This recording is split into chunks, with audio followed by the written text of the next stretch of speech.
This is CNN Breaking News.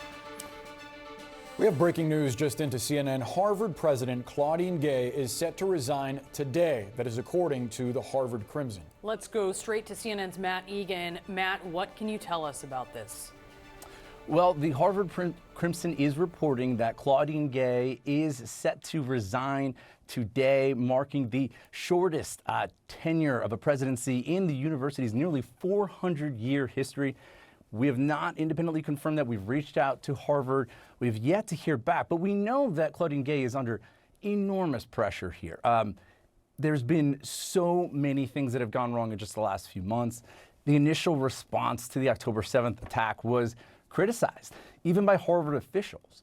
We also know that the testimony before Congress last month was widely criticized as well. That was viewed as a disaster. Now, Gay did apologize, but the criticism continued. Lawmakers have looked into this issue.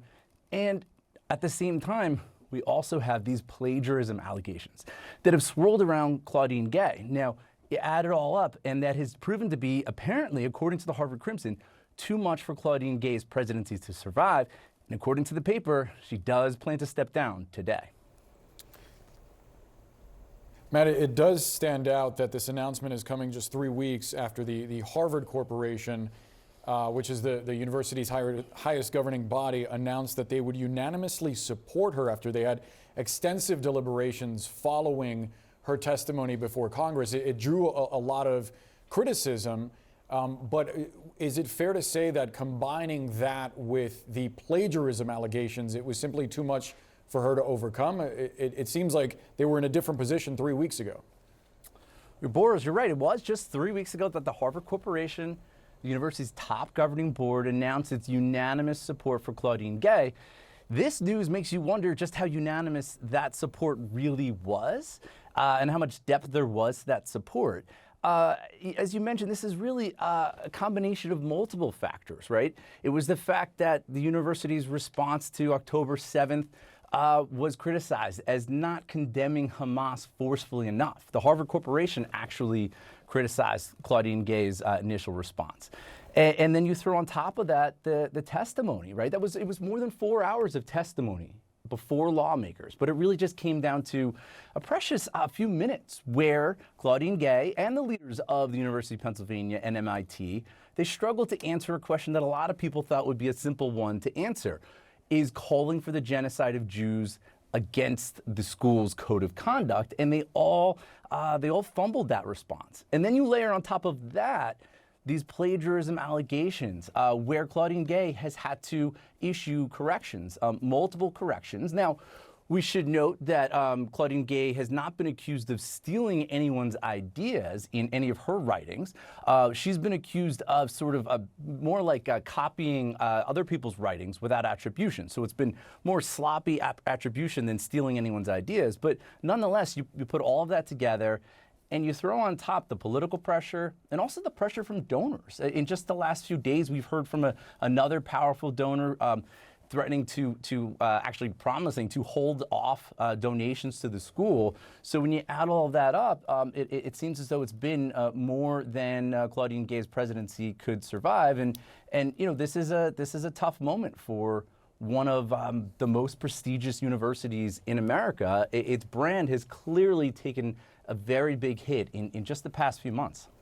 Yeah, there had been a reduction in early application, right? We had seen that, and that had raised some questions about whether this was affecting the brand and how people who are want to go to what is the best college in America, whether they were seeing it differently. There was also the political overtones here, Matt, which is that Congress, the House of Representatives, Republican oversight, had decided to join in investigating this, which was rather unusual, and added sort of another tension to this discussion over her tenure.